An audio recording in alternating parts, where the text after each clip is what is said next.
Yes, this is the, welcome to the Sharon Board of Health meeting of July 9th. We have an appointment with Laura Russell on dental amalgam. I'm Susie Peck, chair. Andy Stack. Visual. Jay Schwab. Oh, Thank you. I'm Laura Henze Russell. I'm delighted to be here. I guess a couple of things I'll say just by way of introduction, a little bit about my background. I've been here for 21 years. My son is 21 years in a week or so. So his whole life and most of my married life. And I've been active in things like trying to get a sidewalk on Massapequa Ave, which we haven't quite accomplished, but we're at least getting a wider, flatter road, a smoother road. Trying to get full-day kindergarten, which later happened. Reworking fixing up the language lab in the high school, which happened. And where did I come from? Well, my dad worked for Grumman Aircraft on Long Island, and so was an engineer and worked for the company that not only got men to the moon, but saved 3 men who almost died when something failed. And he was a Republican. My mom is a school teacher, math teacher, and she was a Democrat and a union member, so I kind of spanned the gamut.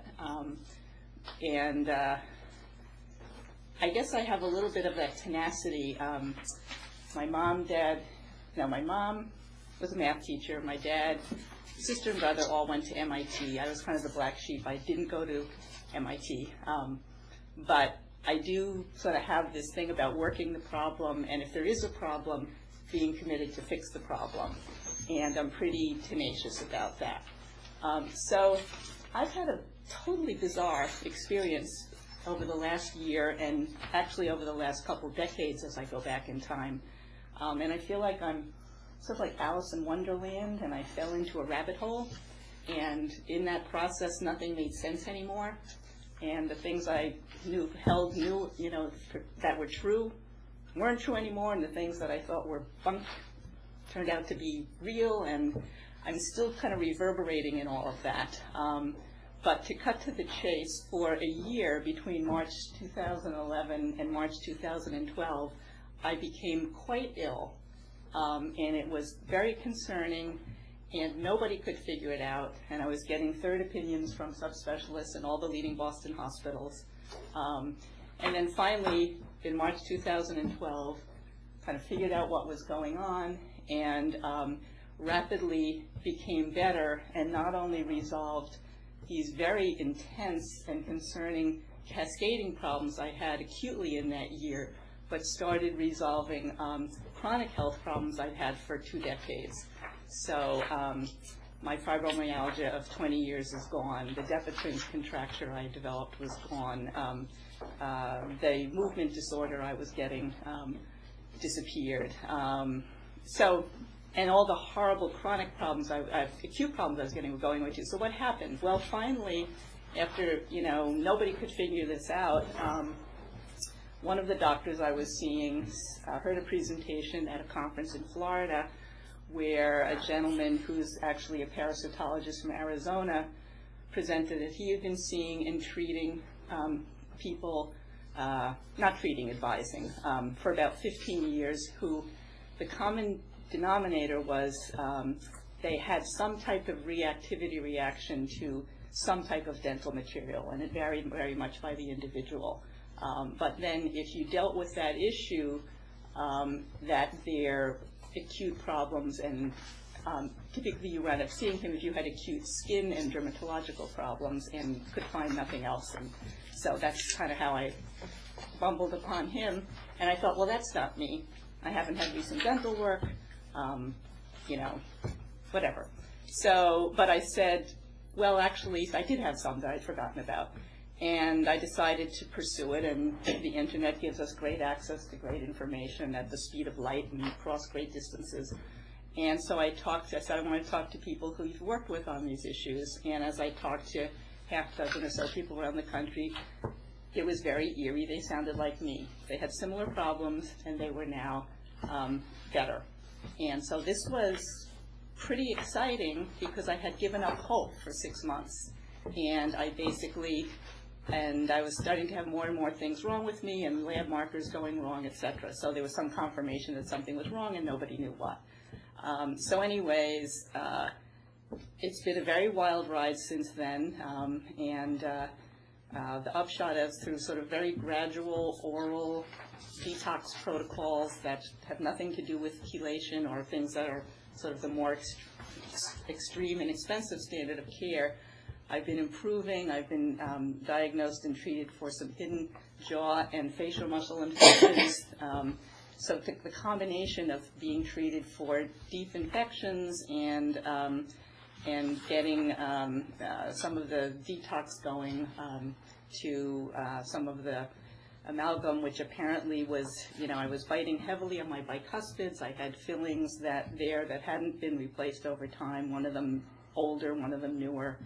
And I was grinding my teeth some at night, and the symptoms were most extreme in the middle of the night and early morning, so that sort of seemed to lay some credence to that. And, 3 months, now 4 months later, I'm so much better, I can't believe it. I still have some pretty extreme food sensitivities that I developed that have forced me into an extremely healthy diet that have also made me even healthier. So it's kind of went from a vicious cycle to a virtuous cycle.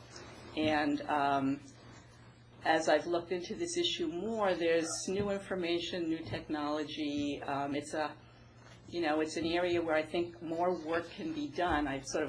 When I saw the Scientific American issue that came out that had the picture of the body and all the things going on in it, all the little microbes, and how there's sort of a symphony within us, and that we can't really look at our health without looking at the symphony of the good things within us and maybe the bad things. And it was kind of hit home, because I said, I think there's a new paradigm for looking at health, and we need to some extent look at things both community-wide from a public health perspective, but also individually, because it turns out the kind of things that I react to will be different than the kind of things that you react to, or you react to, or you react to. And they now have tests that you can run that sort of, for example, I had what's called a biocompatibility test. There's 2 different labs that do it, and they tell you of all the conceivable different kinds of dental materials, which ones are you as an individual highly reactive to, moderately reactive to, and least reactive to, and you kind of use that as a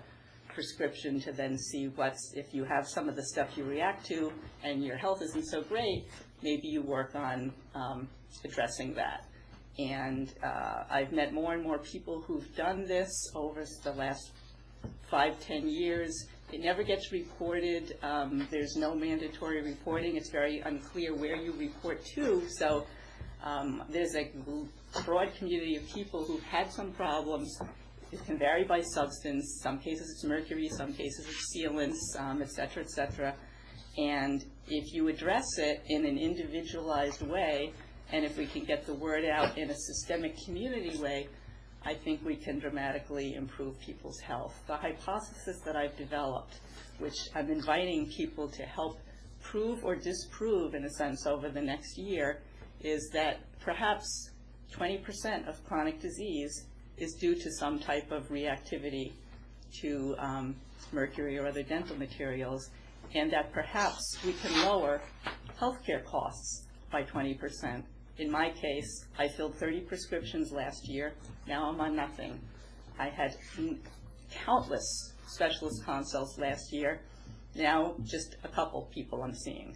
So I feel like I'm a microcosm for how we can save money as a community and as individuals and families and as a nation if we take seriously the fact that we have, sort of this hidden river of toxins between our chemical exposures and our pesticide exposures, some of our not so great food exposures, and for some of us, dental exposures.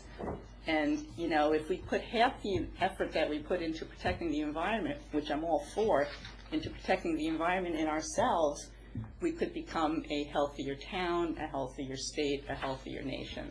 So I've decided to launch a initiative around this. I'm calling it One Town, One Challenge, and I've gotten a proposal into the Toxic Use Reduction Institute at UMass Lowell and I'm basically inviting the town, the schools, the library, cable TV, individuals, families, citizens, to just really find ways to engage and educate ourselves about this issue over the coming year.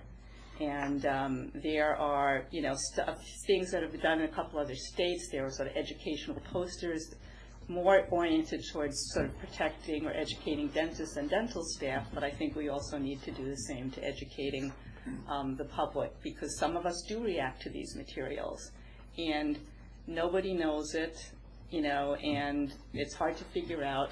When I made the announcement in my church that, I sort of had this miraculous recovery after sort of not coming for a year because I thought I was contagious, among other things, Carolyn Weeks came up to me afterwards and said, well, of course you had mercury poisoning. And I said, how did you know that? Are you a doctor? And she said, no, but my father was a doctor, and his father was a doctor, and his father was a doctor, and it was common knowledge that that was consistent with mercury poisoning, a generation and 2 and 3 ago. I found that kind of interesting. I've had a number of older citizens and Sharon tell me the same thing, these stories. And then I have people who I see who is like, oh yeah, this happened to my wife 10 years ago, or it happened to me 5 years ago, or it happened to a friend of mine 2 years ago. So if we can accumulate, people sharing information, collecting data, I think, and looking at it from a, sort of hard perspective and debating pros and cons, I think we can get somewhere as a town. I think I've talked enough now, and maybe I should answer some questions. Thank you. Yeah. First of all, I'm very happy for you that you're healthier than you were a year ago, and that's good for you and your family. Mm-hmm. And I find it interesting that you are asking this board to endorse a program that consists of a challenge. Mm-hmm. The challenge being to commit the coming year to thoroughly educate our children, parents, neighbors, and ourselves about 3 things. 1, the issues concerning mercury amalgam in dentistry, the risks of mercury amalgam in dentistry, and safer alternatives to mercury and dental amalgam. Okay. I don't know how you arrived at an arbitrary figure of 20% will eliminate 20% of the problems. There has to be an arbitrary figure because there's no scientific basis for coming to that conclusion. I don't know how you figured out what was going on. There seemed to be a series of things going on in your life that were contributing to your malaise and to your illness. You had temporal mandibular joint dysfunction, you were bruxing or grinding, and it seemed like some sort of equilibration eliminated some of those things. You said you went through an oral detox protocol. Can I ask what that consisted of? I know we only have a half hour. No, just basically. Okay, sure. But what I can say is I'd be happy to share. I have a medical file and lab results literally 2 inches thick from the last year. One-on-one, I'd be happy to share it. I'm happy to make it public if it's helpful from an educational perspective, but that's a much longer conversation. I can say that, part of what I wound up doing, and I might have done things differently if it was easier to access the right guidance in the current medical system. Trust me, it's difficult. So there's a detox protocol I got from, through people I'm working with. There's 2 biologic dentists I'm working with in Massachusetts. What's a biologic dentist? They get training through a group that's called the International Association of Oral and Medical Toxicology. So they use special technology when they remove amalgam because they are aware of its risks. Sometimes they're called holistic dentists, biologic dentists. There are, I think, 5 or 6 in the state, and there's roughly a handful in every state in the country. I hope that there become a lot more. There's another group. There's a group called the AAOSH, I think American Association of Surgical, I'm forgetting exactly what, but actually I wanted a third opinion, so when I was vacationing at my parents' home in Long Island, I went to the person who's called the doctor's dentist in New York City on 57th Street. I saw him last week. That was quite helpful. And he, so anyways, there are, and I've met more sort of younger dentists who, you know, are kind of glad that it's sort of, amalgam is being phased out. They're not personally using it anymore. And an oral surgeon who's glad that they don't even have to confront the issue because it would be very hard. You know, it's like they don't want to endanger themselves, their staff, the environment, their patients. And it's very confusing out there because, as you know, the EPA regulates mercury very highly until it goes into your mouth and very highly when it comes out. But the FDA has grandfathered it as a safe medical device. It's not, you know, and there have been scientific advisory panels in 2006 and 2010 who have said there should be restrictions on placing it in young children, pregnant mothers, and people with a known sensitivity or toxicity reaction to mercury. And I'm like, well, how can you know? I became that over time. I missed the first part, I'm sorry, but it's obvious that you're feeling better now than you were a year ago. And 20 years ago. That's what's scary. 20 years ago. Great and scary at the same time. I knew nothing about this issue, and I saw on the agenda that you, and I quite frankly don't know you, other than meeting you this evening. But I said, gee, I should look this up, and where would I look it up? So I looked at some stuff from the American Dental Association, and come to find out, this whole topic is a really big Deal. Come to find out that the fourth session of the United Nations Environment Program Intergovernmental Negotiating Committee to prepare a global legally binding instrument on mercury will convene June 27th to July 2nd, I presume this year, in Uruguay. And another one is being held in October in Kenya. And the INC5, which is, I gather, the next one in line on this topic, will meet in Geneva, Switzerland in January of next year to convene treaty negotiations on what to do with this. And there's a whole difference of opinion, I gather, amongst those that I would look to for advice, just like you probably found in your search for, gee whiz, what's going on here, so to speak. But I'm a healthcare professional, I'm a pharmacy director and have been for many years. So I looked to the American Dental, as I said, the American Dental Association, and they prepared some advice to this meeting that's coming up, I guess, in Switzerland. And it's signed by, it looks like, just about every dental association in the country. I'll be glad to share this with you. And they don't go into a lot of detail, but they urge the representatives of the United States not to ban this product. And I don't know the rationale, only because I haven't devoted the time to figuring it out. But on the surface, I got to kind of, I don't know whether you Actually, I'm aware of that. Yeah, okay, fine. So there's a lot going on really worldwide, globally. Absolutely. So that's why it's confusing to me, I guess, what we as a Board of Health, given the complexity, the international complexity of this issue, could possibly determine for ourselves what's right, what's wrong, what's in the middle.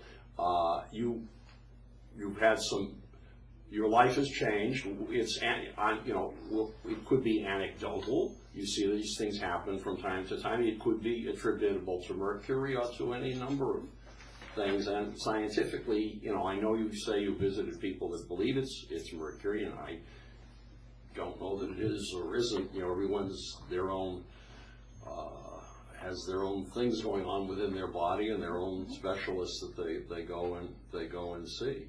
But it's virtually impossible, I would think, Board of Health without tons of resources to try to figure this thing out? Well, I guess a couple of things I would say is that, and again, you become Alice falling into the rabbit hole, and the things that you hold near and dear that the FDA is there to protect you, you start to question when you go through an experience like mine. Because when you learn that it was grandfathered and not, subject to the same type of rigorous testing as if it hadn't been grandfathered.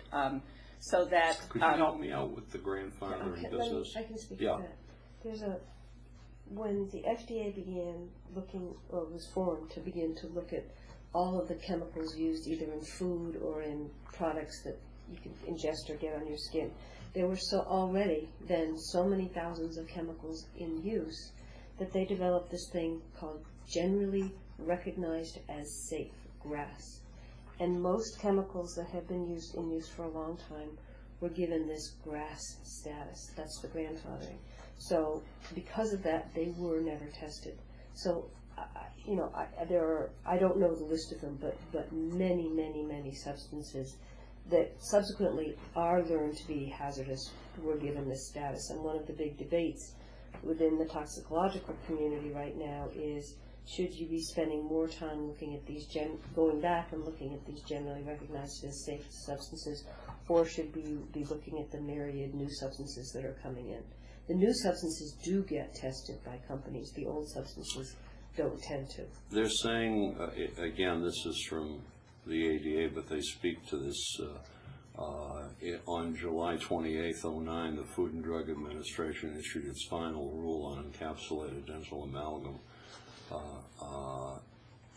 and its component parts, elemental mercury and powder alloy, as a Class 2 medical device. Previously, there was no classification for encapsulated amalgam and dental mercury Class 1 and alloy Class 1 were classified separately. This new regulation places encapsulated amalgam in the same class of devices as most other restorative materials, including composite and gold fillings. At the same time, the FDA also reaffirmed the agency's position that the material is safe and effective restorative option, is a safe and effective restorative option for patients. That's in 2009.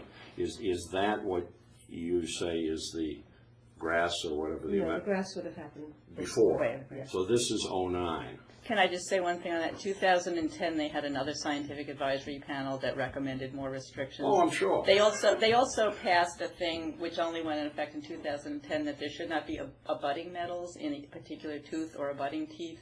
And unfortunately, I have a messy mix of metals because that was not recognized before then, and that makes the amalgam.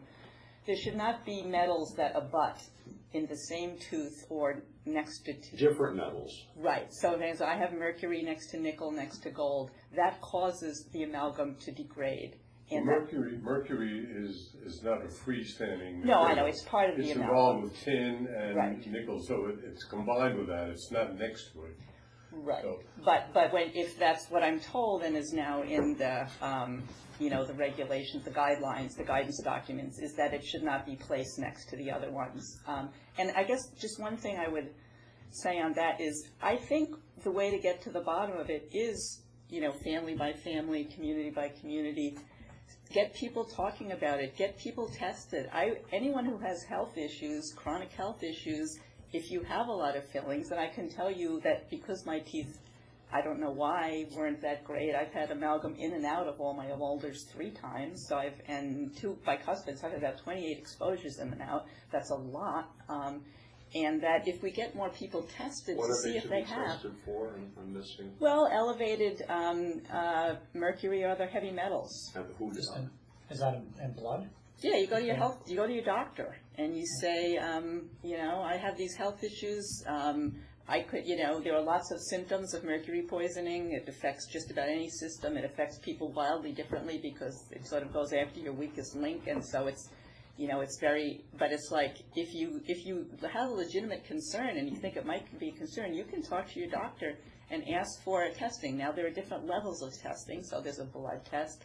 There's a 24-hour urine collection test. There's a provocative urine collection test that's supposed to be more definitive. I'm told there are others. I'm still learning. But I would ask people who have a concern to have peace of mind. It's not that expensive, and it's covered by your health plan. So find out, are you at risk or not? Laura, can I, Good. Go ahead, Susan. I do, having been, and, this is my mass environmental, Harvard, and public health, environmental health management background, and sort of years of working in the environmental field. There is a history of later discovering that something that was in use for a long time actually had all sorts of toxic impacts. I mean, lead is an example. Asbestos is an example.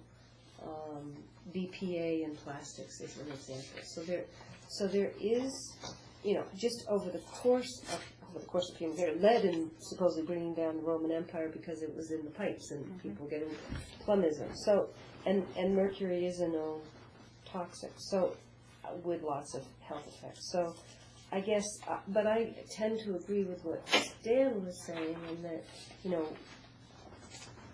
there are things that are way beyond a local town to cope with, or to handle, or to even come to. I mean, I wouldn't dream of coming in the middle of a discussion between ADA and environmental health professionals and doctors and dentists and all the other kinds of,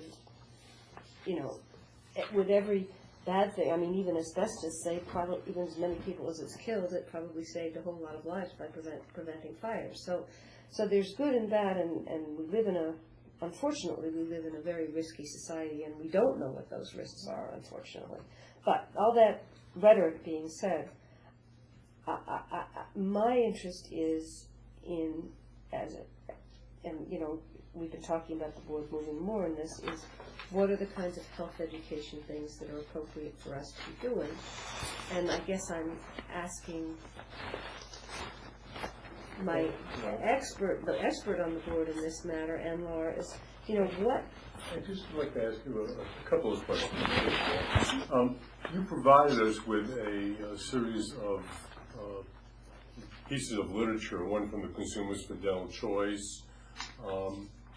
And I must say, as somebody who has, as a retired dentist and somebody who practiced and read a lot of the literature, the bibliographies and the facts in here are far from being what I consider to be truthful and acceptable. But one other question, what is your stand on fluoride, just out of curiosity? I don't have one. I can only focus on this issue. I don't even want to think about fluoride. No, it's just asking, are you in favor of fluoride? I don't know. Oh, okay. I think I have it. I think I've had it my whole life. Okay, I don't think fine. it's my primary health issue.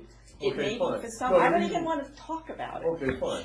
Okay. The reason I brought it up is, first of all, part of the problem, I was raised in New York and out in Long Island part of the time, Okay.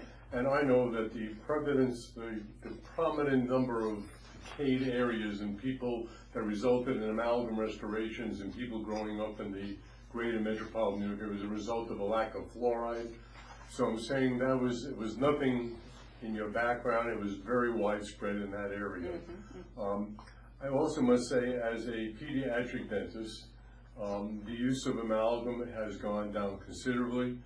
The need for it has gone down because the number of people getting caries teeth has been reduced by the impact of fluoride and sealants, and therefore the use of amalgams is way down.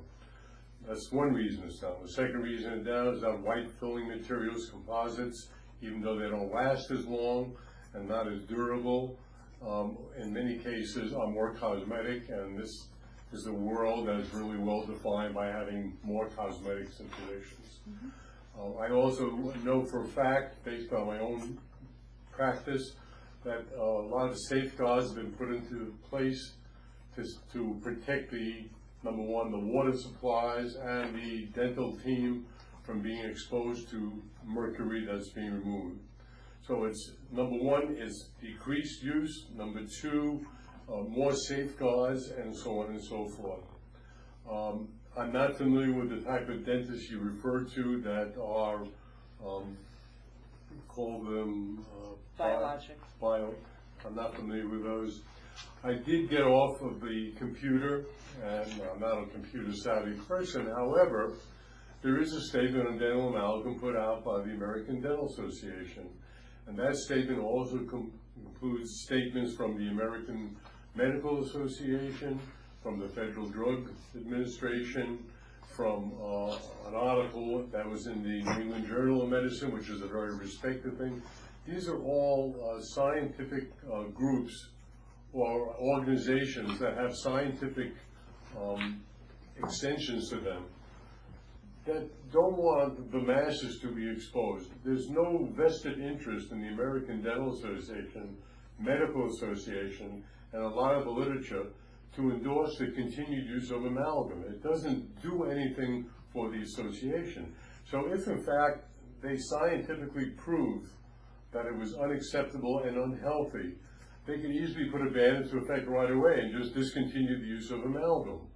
Why they haven't done that, I think, is based on their own scientific expertise, and one that goes, once again, beyond the scope of this particular board.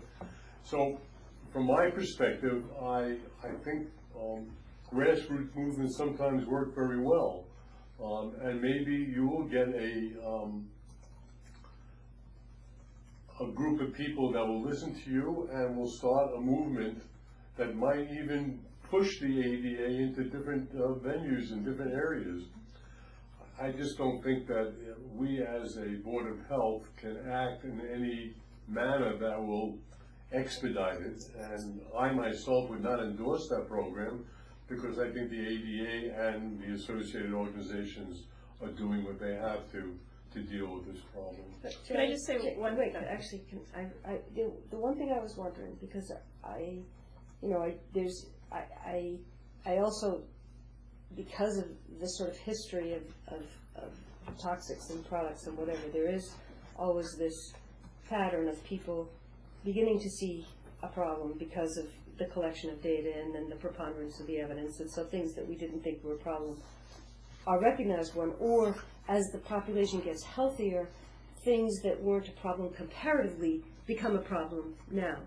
And so I guess the only thing I was wondering is, I agree, I don't think that there's anything here that the Sharon Board of Health can do at this much globaler level, but I'm wondering if there's anything, any education we could or would be appropriate for us to put out that isn't perhaps as elaborate as the one town one, but is basically putting out information that says, gee, some people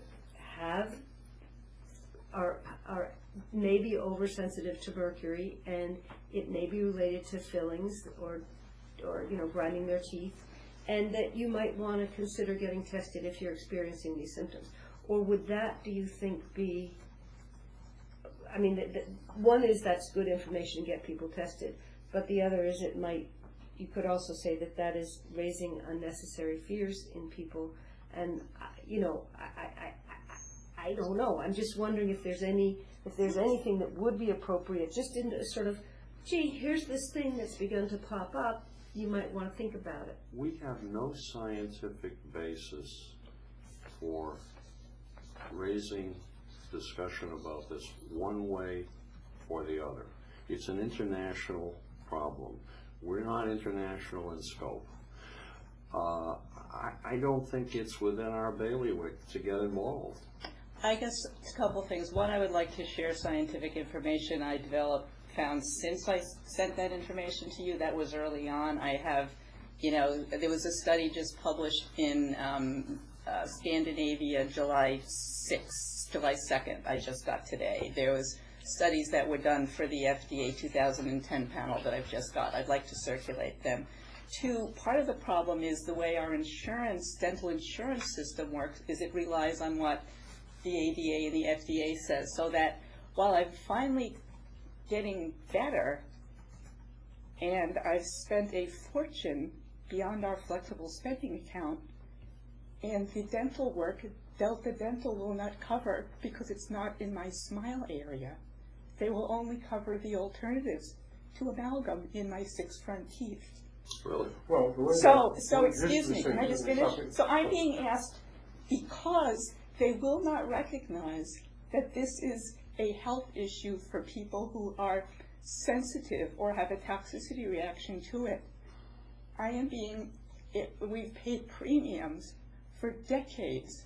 So has Harvard, where my husband worked, and before that the state where he worked, and we pay 35% of that plan a year. And they will only pay for the cost of replacing the amalgam with more amalgam, which is basically poisoning me. And that's why we need change, because as long as we do not question what our federal partners say, and all of our institutions rely on our federal partners, we are trapped in a system that perpetuates this problem. And while I agree and I applaud that they're not using it as much anymore, 53% of dentists don't use it, it's rarely used in kids, etc., it is a huge problem for the middle agers, the boomers, and our older citizens who have a lot of it, and as they age, their immune systems weaken and develop problems which I now know are associated with mercury toxicity. And that's why the hypothesis 20%, hypotheses are typically, there's something that you have to assume, posit, guess. So that's a guess. I would love to be proven wrong. I wouldn't be surprised if I was proven right. I think it's a cutting edge issue, and I've captured the attention of AIM, the Associated Universities of Massachusetts, their healthcare cost containment forum. And what I said is, when you rebid, as employers, when you rebid your dental plans, why don't you ask for a mercury-free and a mercury-safe removal option and offer those to your employees? They might be willing to pay more. Delta Dental have said, they don't mind offering a plan that covers alternatives. No one's asked for it, apparently. Well, EMC does it. They'll pay, whatever percent of whatever you want to do in your mouth. So it's like we need the town, or town employees. I don't know what your dental plan options are, but this is a big one, because if your dental plan doesn't cover it, you are basically trapped. If you, like me, you have a lot of it in your mouth, and it's your money, and you can't access your dental plan to do what you need to do to recover your dental, oral, and physical health. This is kind of a similar issue to the toxicity of mercury.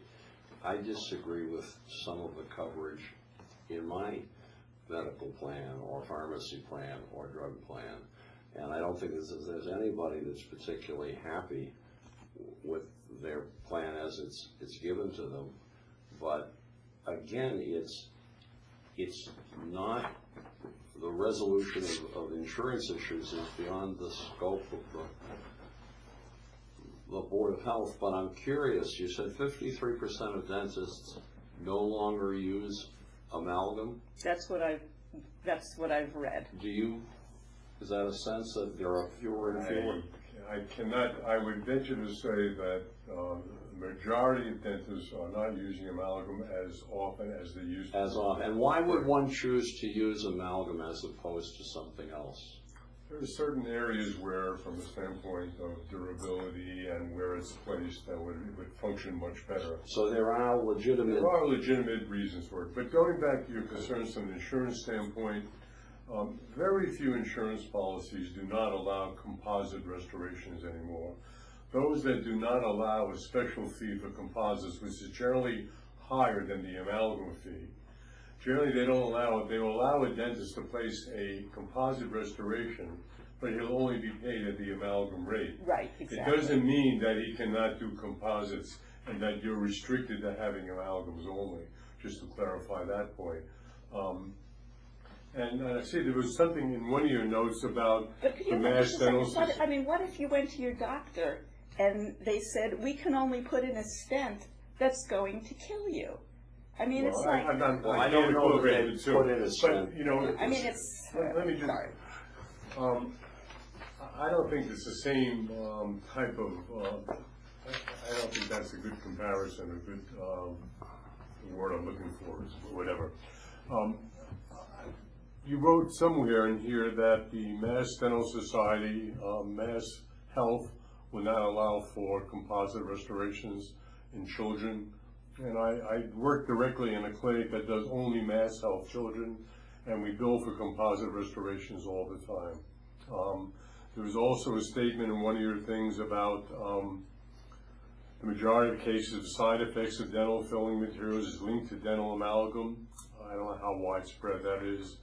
There was another statement regarding why put amalgams in children if we know they're going to live with them for the rest of their lives. You have to remember that deciduous teeth are all shed generally by the age of 11 or 12. So any amalgam restorations placed in children's teeth are no longer in their mouth by the time they reach their teenage years. So it doesn't remain a problem in their mouths. And therefore, if somebody had widespread amalgam restorations at an early age, they would not be impacted by it when they got to be an adult. So there are a lot of holes in some of your arguments. Once again, I'm glad to see that you've gotten healthy from this, and hopefully the toxicity program you've gone through has been beneficial and can be beneficial to other people. And maybe you're advocating certain programs, certain blood tests might be picked up by mass, by many of the people, and they will allow those programs. But I just don't see this board being in a position to make recommendations to totally endorse a program that would involve many of the town's departments and or people to endorse a program that I don't think we have any control of in any way adding to the progress of this program. I just don't think it'll work. And I just want to say one other word, which is I have a track record of raising substantial sums of money and getting things done very effectively in the nonprofit and civil society sectors. So I will be doing this, and I would prefer to have partners who could share in coming up with creative ideas and ways to get resources that we can advance the knowledge. I mean, I'm not promoting a program, I'm promoting research and dialogue and debate, both here locally and then, at other levels as well. So whether or not the board endorses, this will happen in Sharon. And I guess I'm saying, I don't think this should be the end of the discussion. I'm hoping this can be the beginning of the discussion. I can share more information. I'd love to sit down one-on-one with you, and it's a different kind of discussion one-on-one. I can learn a lot more about what you have learned over your entire career, which I know has been one of great service from what I've heard from people. And then I can share some of the new things which weren't available even 6 weeks ago because they're just coming out. And I agree it's controversial and confusing, but it's like if we as a community can't take a fresh look from time to time at the hard issues that may be seriously impacting some of us in terms of our health and public health, then I'm not sure what we're doing here. There's one thing that opened my eyes a little bit to some of the things you brought forth, and that is that the Scandinavian countries have eliminated amalgam as something they want to use. Scandinavia has always been a forerunner in a lot of the dental research, and the fact that they've taken that approach has opened my eyes a little bit and says maybe there is more to this amalgam problem than the ADA and some of the American groups are willing to admit. I just don't think that this particular board can proceed in any way that would be add to the elimination of amalgam. But like I say, the fact that the Scandinavians have taken that move is very enlightening to me, and I wasn't even aware of that until I started looking on the computer about these different things that the stance of the ADA took on dental amalgam. So there may be some light at the end of the tunnel, and maybe it's the beginning. I mean, I guess what, so to get a sense of what I'm hearing, I just want to, because we've been 45 minutes, and this has been very interesting, but it sounds to me like that one trying to that the board members feel very strongly that taking on the issue of banning amalgam or telling the insurance companies what to do, anything that's sort of global, is definitely beyond the purview of this board. I think the other thing I'm hearing is that that there is at this point sufficient scientific uncertainty that at this point the board is reluctant to even take on a public information campaign saying, even to the level of, there's a public information campaign that says, there's Lyme disease ticks out there, make sure you wear tight clothing and don't get ticks. Or there are mosquitoes out there that you've got to watch out for because they've got EEE or there's that's not, that's the confirmed. And then there's the, be aware that this might be an emerging problem and you might want to think about it. If you have a choice, choose this rather than this. And then there's a very even lower level, which is, here's some information that is linked to on our website that you might want to think about. So, I being, used to the years of emerging environmental problems suddenly being realized, wouldn't be averse to having, if you're curious about a dental amalgam, here are some websites you could click on. I mean, I could see doing that as sort of the first step. But if I would not, but I'm also very sensitive to the idea that even bringing it up, if there's expertise that says this is not yet a known problem, that could raise fears. But I guess I'm like you, I'm convinced when the Scandinavians do it, and I know enough about mercury poisoning in other fields that, just say, hey, here's some information about mercury.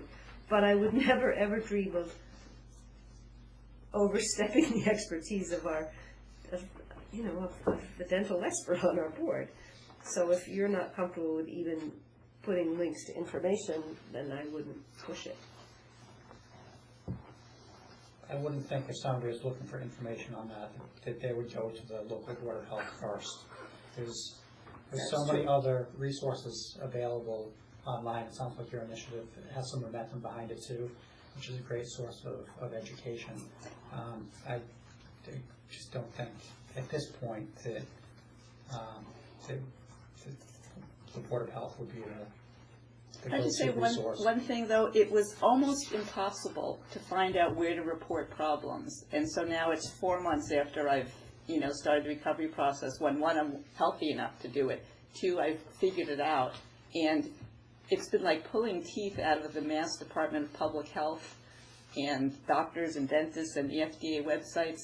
And it would be great if the Board of Health and all Board of Healths in the state could just have a one-page sheet. If you've had dental problems, I've learned, okay, there's a Board of Registration in Dentistry. That took a while to figure out. That there's the FDA, you can report adverse health effects and an unsafe medical device experience. That there's a poison control center. Now, this was not acute. It never crossed my mind. But somebody said yesterday, though, did you report it to poison control? No. So for people who have had this experience, it's never been reported. When I met with Senator Harriet Chandler, who's co-chair of the Oral Health Caucus, and I've worked with on several other legislative issues, she said, Laura, this is a fascinating story, but I've never heard from a soul. I said, do you want to hear from people? She said, yes, I'd like that very much. I said, how should they contact you? Email her chief of staff. So now I know, and I've been to the congressional delegation and down in D.C. I've been all over the State House. People are starting to get aware, but nobody reports because nobody knows where or how or why, and I think that's kind of dumb. Do you have a website? I will. I'm doing this all volunteer. I've just recovered my health. I lost my income stream, so I will. I'm eager to get interns and volunteers now to get that website up. I do have, the proposal in. I'm continuing to do this all sweat equity and, invite like-minded people. We need a great website and all kinds of apps and tools, and I think we'll be there soon. And maybe, I know you've got many issues on your plate, but maybe when that's up, I could come and do a little thing, or I could informally get some of you to look at it because I would want it to pass muster. Well, since this is your baby, maybe you could come back a few months from now, whatever, and with some additional data that you think would be important to us. So we might be able to somehow disseminate that to townspeople. Okay. If we think it's important. That sounds like a reasonable plan to me. Thank you so much. Yeah. Thank you. Thank you. Thank you. Keep Thank getting you. better. Thank you. Thank you, Laura.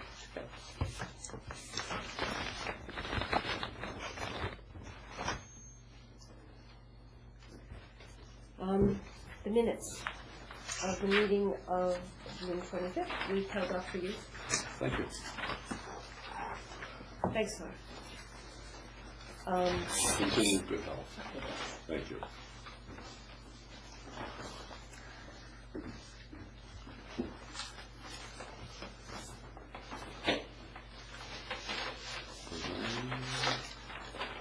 Oh, I arrived 10 minutes late. Okay, sure, I did that again tonight. Okay. They were fabulous to me. They're okay with me. Yeah, I don't,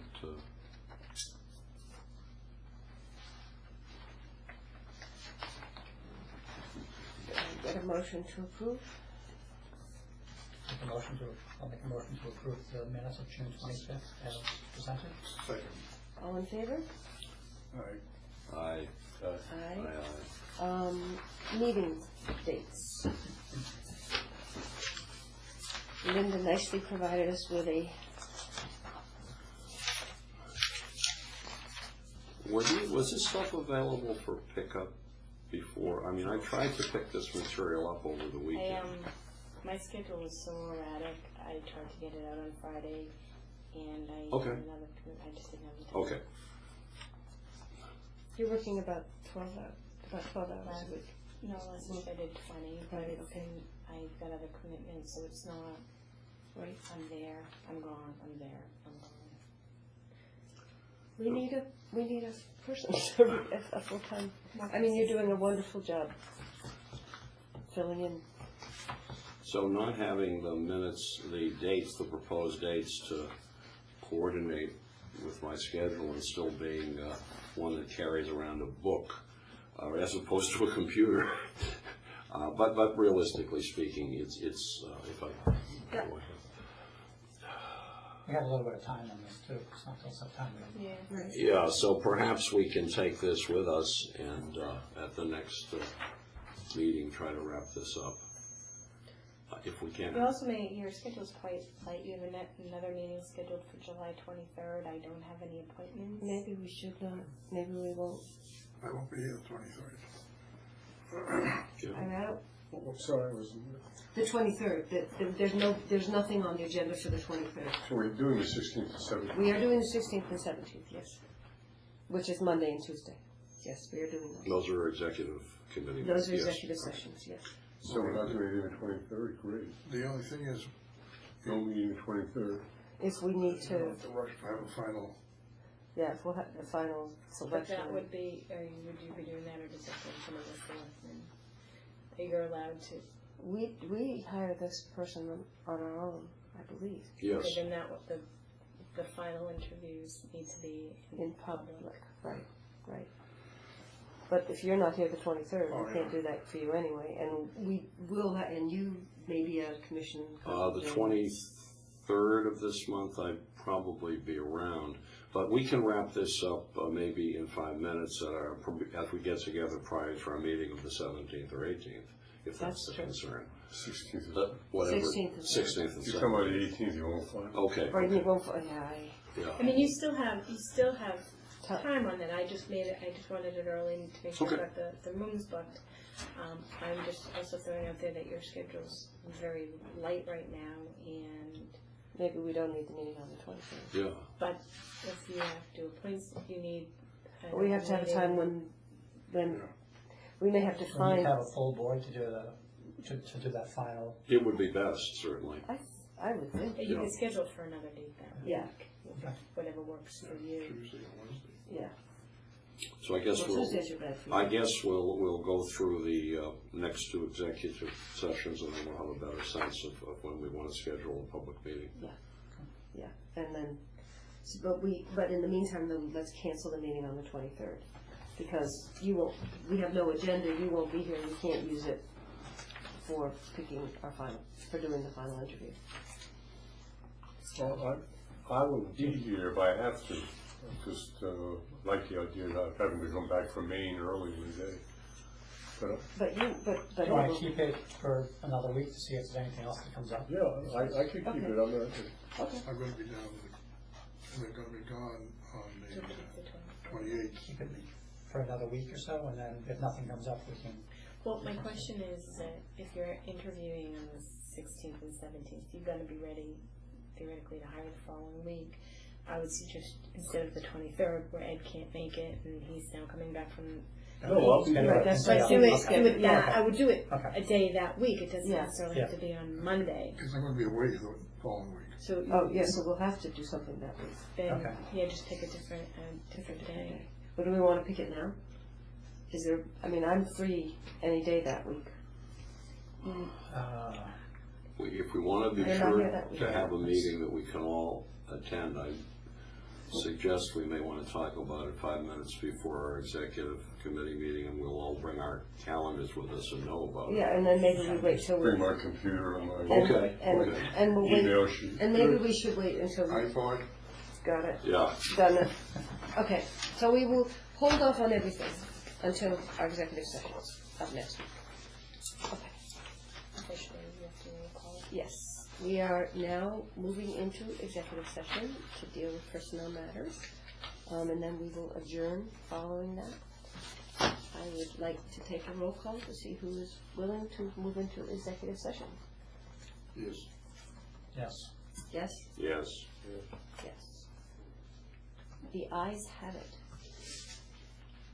Thank you.